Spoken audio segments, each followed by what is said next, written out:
Hi guys, Rome Guruji here. और आज मैं काफ़ी इंटरेस्टिंग टॉपिक पे बात करूंगा। तो बेसिकली भी इतने सारे सेल्स आ रहे हैं तो काफ़ी लोगों ने पैसे बचा के रखे होंगे, काफ़ी लोगों ने एक माइंड सेट कर लिया होगा कि हमें इस बार तो फ़ोन ख़रीदना है क्योंकि सेल आ रहा है। तो ये जो एक आइडिया है कि हम सेल में फ़ोन खरीदें, ये तो बहुत बढ़िया है क्योंकि you save a lot of money, आप काफ़ी पैसा बचा सकते हैं। बट फ़ोन में ख़रीदते वक्त देखना क्या चाहिए, ये कुछ धुंधला सा होता है। तो आज हम इसके बारे में बात करेंगे। बट शुरू करने से पहले अगर आप यहाँ पे नए आए हो तो सब्सक्राइब बटन और बेल आइकॉन ज़रूर दबाइए और शुरू करते हैं।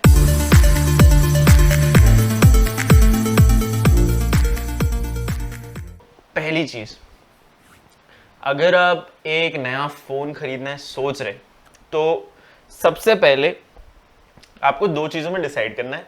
आपको एक आईफोन लेना है या आपको एक एंड्रॉयड फ़ोन लेना है। आईफोन लेना है तो आपके पास चॉइसेस बहुत कम है और डिफरेंशिएशन भी बहुत कम है। पर अगर आपको एंड्रॉयड फ़ोन लेना है तो आपके पास ढेरों चॉइसेस है। ठीक है, तो समझिए आपने इसमें से एक डिसीजन कर लिया। ठीक है, अगर आप आईफोन लेना चाहते हैं तो आप अगर कोई भी पिछले 2 जनरेशन वाला आईफोन ले ले, क्योंकि आईफोन 12 भी आने वाला है। तो अगर आप आईफोन 11 या आईफोन 10 इनमें से कोई भी ले ले तो आपको बहुत बढ़िया और एट पार परफॉर्मेंस विद अभी के जो एंड्रॉयड फ़ोन्स हैं, फ्लैगशिप फ़ोन्स, उनके जितना मिल जाएगा। तो आपको उसमें ज़्यादा देखने की ज़रूरत नहीं। अभी वो एक पर्सनल मैटर हो जाता है कि कितना बड़ा साइज़ का चाहिए, स्क्रीन साइज़ बड़ी चाहिए, स्क्रीन ओलेड चाहिए, नहीं चाहिए। ये सारी चीज़ें मतलब हार्डवेयर पॉइंट ऑफ व्यू से और एक्सपीरियंस पॉइंट ऑफ व्यू से आईफोन एक काफ़ी सीमलेस होता है, तो उसमें ज़्यादा डिफ्रेंशिएटर्स नहीं होते क्योंकि आपको एक्सपीरियंस एक काफ़ी सिमिलर आ जाता है। ठीक है, बट अगर आपने सोचा है एंड्रॉयड फ़ोन लेंगे तो यहाँ पे जो चॉइसेस हैं वो अलग अलग प्राइस रेंजेस में बटी हुई हैं, अलग अलग ब्रांड्स में बटी हुई है। तो आपको क्या देखना चाहिए, तो मेरे हिसाब से अगर मैं आपको एक ट्रियो या ट्राइफेक्टा बोलते हैं, 3 चीज़ों का जो मिलन होता है वो आपको देखना है। एक तो आपको देखना है कि प्रोसेसर कौन सा है, रैम कितनी है और सॉफ्टवेयर एक्सपीरियंस कैसा है। तो ये 3 चीज़ें हो गई। अब आप बोलेंगे कि सॉफ्टवेयर एक्सपीरियंस ये जो चीज़ है ये मैं ऑनलाइन खरीदते वक्त तो नहीं देख सकता, बिल्कुल सही। पर अगर आप ऑनलाइन जाते हैं कहीं पे भी, ठीक है, यूट्यूब पे जाइए या फ्लिपकार्ट पे भी नीचे आप सर्च कर सकते हैं, अमेजोन पे नीचे जो रिव्यूज़ हैं वहाँ पे काफ़ी लोग ओएस कैसा है, बिल्ड क्वालिटी कैसी है, एक्सपीरियंस कैसा है, वो काफ़ी लोग आपको पहले ही बताने की कोशिश करते हैं। तो अगर एक phone too good to be true से इतनी अच्छी डील मिल कैसे सकती है आपको, अगर ये एक विचार आ रहा है तो नीचे जाके कमेंट्स पढ़िए। हो सकता है कि कुछ उसके साथ ऐसा फंडामेंटली रॉन्ग है जिसकी वजह से वो इतने कम में मिल रहा है। तो बात करते हुए जो 3 चीज़ें मैंने बोली, प्रोसेसर कौन सा लेना चाहिए। आजकल प्रोसेसर में जो एक गैप होती थी पहले, जहाँ पे फ्लैगशिप प्रोसेसर और जो आपका मिड लेवल प्रोसेसर है उसके बीच में काफ़ी गैप होता था और आपको पता चल जाता था कि अगर आप एक मिड लेवल प्रोसेसर यूज़ करें तो आपको डे टू डे टास्क भी काफ़ी स्लो होते थे, जबकि आप अगर फ्लैगशिप यूज़ करते थे तो चीज़ें अपने आप काफ़ी बढ़िया चल लेती थी। पर अब ये जो डिस्टेंस है कम होने लगा है। तो अगर आप 700 सीरीज़ का प्रोसेसर ले या आप 800 सीरीज़ का प्रोसेसर ले, इसके बीच में एक डे टू डे परफॉर्मेंस जो होता है, जो आपके रोज के दिन के काम होते हैं वो करने में जो स्पीड का डिफरेंस आता है वो उतना नहीं आता। पर अगर आप बोलेंगे कि अगर गेमिंग करनी है तो हाँ, वहां पे आपको एक कंसिडरेबल डिफरेंस दिखता है जो आप समझ सकते हो। अब 700 सीरीज में कौन सा लेना है और 800 सीरीज में कौन सा लेना है, तो अगर आप 855 तक भी आपने ले लिया तो मैं इतना कह सकता हूँ अगले 2 साल तक आपका वो फ़ोन बढ़िया चल सकता है। पर अगर आप 865 लेते हैं तो अगले 3 साल तक फॉर श्योर वो बहुत बढ़िया चलेगा। पर अगर आपका बजट एक 800 सीरीज़ फ़ोन की तरफ नहीं है तो फिर आप 700 सीरीज़ का भी ले सकते हैं जो काफ़ी बढ़िया चलते हैं। तो जो अगर आप प्रोसेसर की तरफ देख ले, 730G के जो भी ऊपर आता है इंक्लूडिंग 730G, वो बहुत बढ़िया फ़ोन्स होते हैं। उनका परफॉर्मेंस जो डे टू डे में है, जैसे कॉल करना है, टेक्स्ट करना है, वीडियोस देखना है, ये सब बेसिक जो चीज़ें वो बहुत बढ़िया चलती है। पर अगर आपको 765G ये प्रोसेसर वाला अगर आपको फ़ोन मिलता है तो उससे बढ़िया कुछ और नहीं, बिकॉज 765 5G प्रोसेसर है और वो बहुत अच्छा चलता है। बट इसमें इशू ये आता है कि जो 765 वाले प्रोसेसर्स हैं और इनके साथ जो फ़ोन आते हैं 765 वाले, इनकी कीमत एक नॉर्मल मिड रेंज से थोड़ी ज़्यादा होती है। अब वन प्लस नॉट की तरफ अगर देखेंगे तो उन्होंने बोला था 25,000 का उसका वेरिएंट आएगा, अभी तक वो तब भी 28,000 वाले वेरिएंट पे ही बिक रहा है, और 25,000 का जो वेरिएंट है उसमें स्टोरेज काफ़ी कम है, तो रियल लाइफ केस में वो उतना नहीं है। तो बेसिकली अगर आप फ़ोन लेना चाहते हैं, अगर आपको नॉट लेना है, तो आपके लिए एक रियलिस्टिक बाय 28,000 वाला होगा। उसी हिसाब से डायमेंसिटी, ये जो मीडियाटेक की सीरीज है, ये भी स्नैपड्रैगन 700 सीरीज के आसपास के परफॉर्मेंस वाली है। तो अगर आप सोच रहे हैं कि थोड़ा चीपर फोन चाहिए जिसमें 765G टाइप का परफॉर्मेंस हो, तो मैं बोलूंगा आप डायमेंसिटी वाले फोन्स के लिए वेट कीजिए, क्योंकि उनमें परफॉर्मेंस सेम होता है बट कॉस्ट लोअर होती है। अब ये तो हो गया, हमने देख लिया कि प्रोसेसर कैसा है। अब रैम, तो काफ़ी लोगों को अगर ये पता नहीं है तो एक रैम नेसेसरी होती है और एक पॉइंट तक, और एक पॉइंट के बाद रैम अननेसेसरी हो जाती है। तो काफ़ी लोग 12 GB का फ़ोन ले लेते हैं जिसमें ना 12 GB रैम है, क्योंकि मैंने मेरे दोस्त से पूछा था, उसने 12 GB का फ़ोन लिया जिसमें 12 GB रैम है, और उसने बोला, मैंने पूछा क्यों लिया ये फ़ोन, तो उसने बोला यार मैं फ्यूचर प्रूफ कर रहा हूँ खुद को, मतलब ना कल जब 3 साल के बाद एंड्रॉयड एक उतना आगे बढ़ जाएगा तो मैं इसको यूज़ कर पाऊँगा।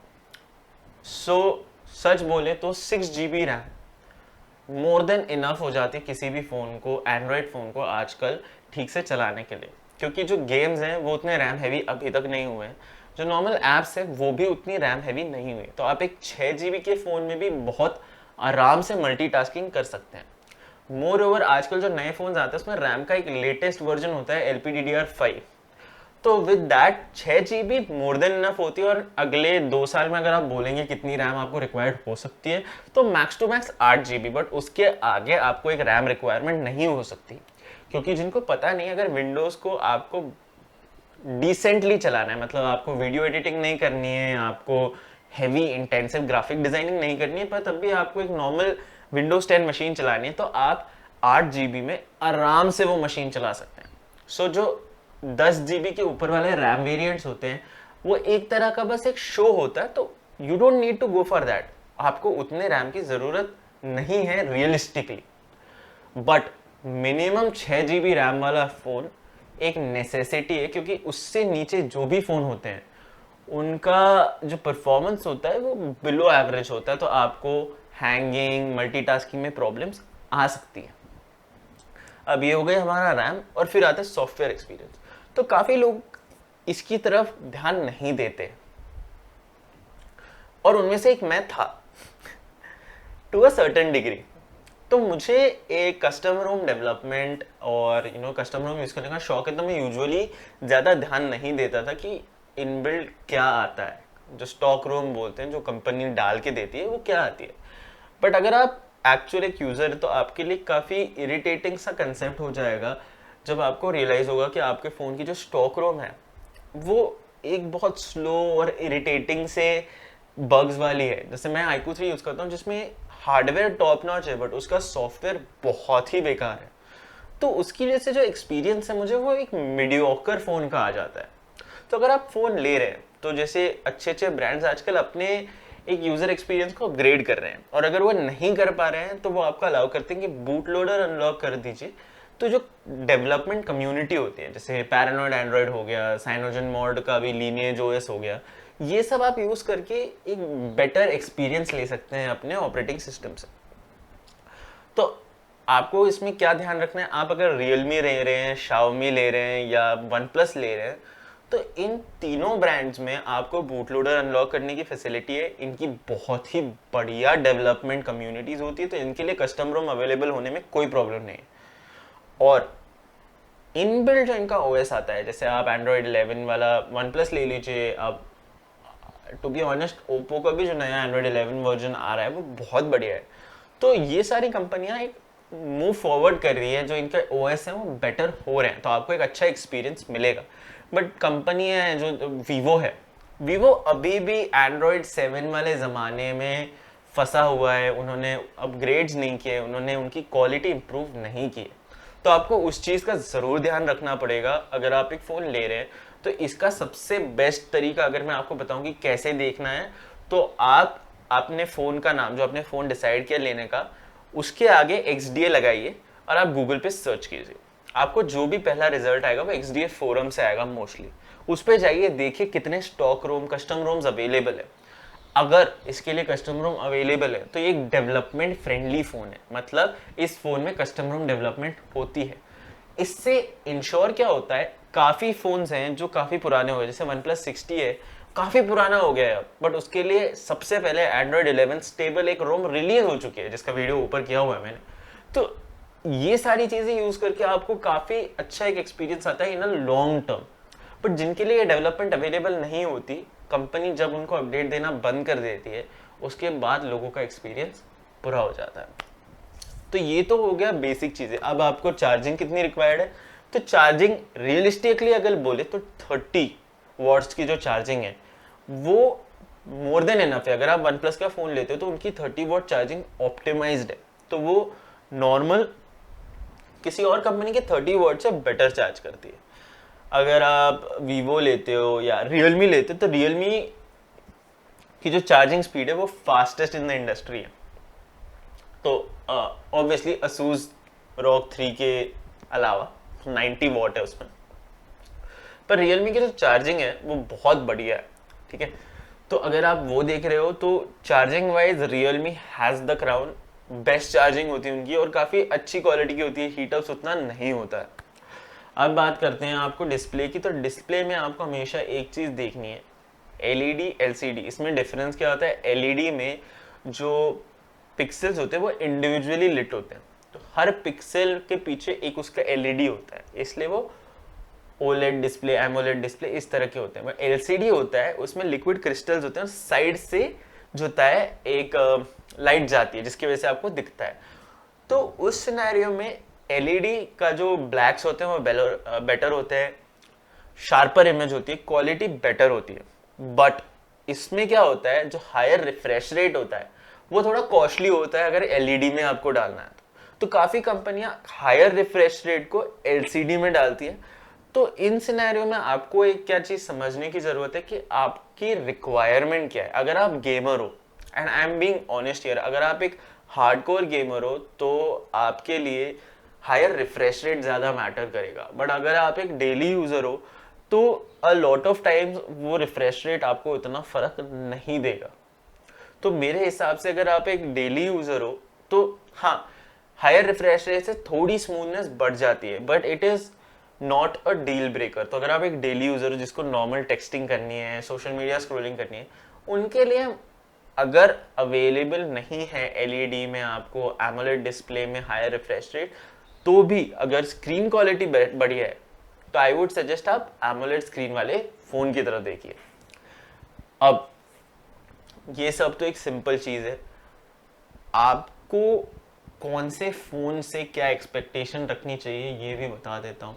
तो अगर आप एक फ़ोन के बारे में डिस्कस कर रहे हैं तो कभी भी एक चीज़ याद रखना, जो गूगल अपना Pixel 4a लाया है जो अभी 2999 में मिल रहा है, कैमरा वाइज अगर आप एक पर्सन है जिनको फोटोग्राफी करने का बहुत शौक है तो मैं बोलूँगा आप आंखें बंद करके पिक्सल ले लीजिए, बिकॉज पिक्सल की जो कैमरा टेक्नोलॉजी है वो बाकी फ़ोन से एक अलग लेवल पे बेटर होती है, बिकॉज उनका जो एल्गोरिथम है वो बहुत बढ़िया होता है। मोर ओवर उसमें एक आपको क्लीन सॉफ्टवेयर एक्सपीरियंस मिलता है, स्टॉक एंड्रॉयड मिलता है और बहुत ही स्मूथ एक्सपीरियंस मिलता है। अब इसके बाद अगर हम वन प्लस की बात करें तो अगर आप एक पर्सन हो जिसके लिए सॉफ्टवेयर एक्सपीरियंस इज इम्पॉर्टेंट, मतलब सॉफ्टवेयर एक्सपीरियंस आपके लिए नंबर 1 प्रायोरिटी है, तो आप आंखें बंद करके वन प्लस की तरफ देखिए, बिकॉज उनका जो OS है वो बहुत ही वेल ऑप्टिमाइज्ड है और वो गूगल के स्टॉक से आपको ज़्यादा कस्टमाइजेशन देता है। इस केस में ओप्पो का जो नया कलर OS 11 आने वाला है वो भी बहुत कस्टमाइजेशन देता है, तब भी वन प्लस का जो OS है वो ट्राइड एंड टेस्टेड है, तो आपको वो चीज़ ध्यान रखनी है। अभी आगे आगे रियलमी के जो फ़ोन है वो हमेशा याद रखना वो एक कॉस्ट इफेक्टिव अल्टरनेटिव होते हैं, कोई भी फ्लैगशिप रिलीज होता है उनका। सो आप अगर रियलमी का इन जनरल फ़ोन्स की वैल्यू देखोगे तो वो लोएस्ट से हाईएस्ट तक सारे फ़ोन बनाते हैं, बट उनकी जो हाईएस्ट स्पेक्ट्रम है उसमें भी जो फ़ोन है वो एक कॉम्पिटिटर की तरह आता है, वो एक फ्लैगशिप किलर की तरह आता है। तो अगर आपको सबसे ज़्यादा आपको वैल्यू फॉर मनी एक फ़ोन लेना है जिसमें आपको सारे फीचर्स चाहिए, सारे फीचर्स फ्लैगशिप लेवल के ज़रूरी नहीं है, बट आपको एक वैल्यू फॉर मनी चाहिए, तो आप 100% रियलमी की तरफ चाहिए। अब आते हैं हम वीवो, ओप्पो, आईकू। अगर आपको आईकू लेना है तो मेरे हिसाब से अगर आप सिर्फ एक गेमर हो तो आप आईकू लो, बहुत बढ़िया गेमिंग हो सकती है इसमें, बहुत अच्छा गेमिंग परफॉर्मेंस है, बट इसका यूआई अटरली रबिश है, ठीक है, तो वो ज़रूर याद रखिएगा। बाकी अगर आपको ओप्पो लेना है तो ओप्पो की जो सेल्फीज होती है वो actually one of the best होती है। तो अगर आपको सेल्फी ओरिएंटेड फ़ोन चाहिए तो आप ओप्पो की तरफ देखिए, बहुत बढ़िया है। और वीवो में आपको सजेस्ट नहीं करूँगा इस पॉइंट ऑफ टाइम पे, बिकॉज वीवो का जो एक सॉफ्टवेयर एक्सपीरियंस है, हार्डवेयर एक्सपीरियंस है, वो थोड़ा पीछे पीछे होने लगा है। जो उनके टॉप एंड फ़ोन्स हैं उसमें काफ़ी बढ़िया एक्सपीरियंस मिलेगा आपको, बट जो मिडिल रेंज फ़ोन्स हैं या थोड़े नए फ़ोन्स हैं उसमें वो एक्सपीरियंस कम हटने लगा है। That's all for this video guys. और आपको फ़ोन सजेशन चाहिए तो नीचे लिंक में, and I will see you again. Thank you guys.